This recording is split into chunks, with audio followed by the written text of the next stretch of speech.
Wow, ang ganda. Bagay na bagay sa akin. Tsak, marami magkakagusto sa akin mga boys nito. Anak!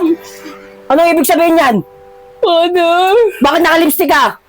Father, aaminin ko na po sa'yo. Hindi po ako Captain Barbell. Isa po akong Darna. Bakit bakit di mo sinabi, anak?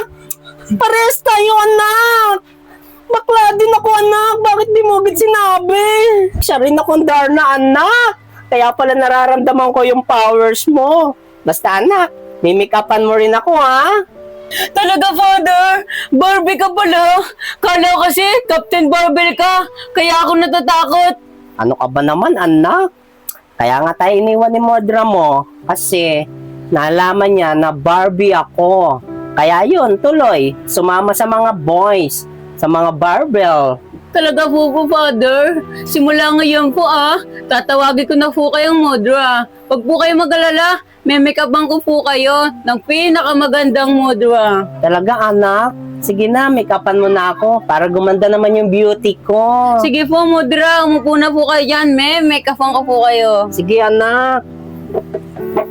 May make-upan ko na po kayo Modra. Sige, anak. Basta ganda mo para maganda si Modra mo. Opo naman po.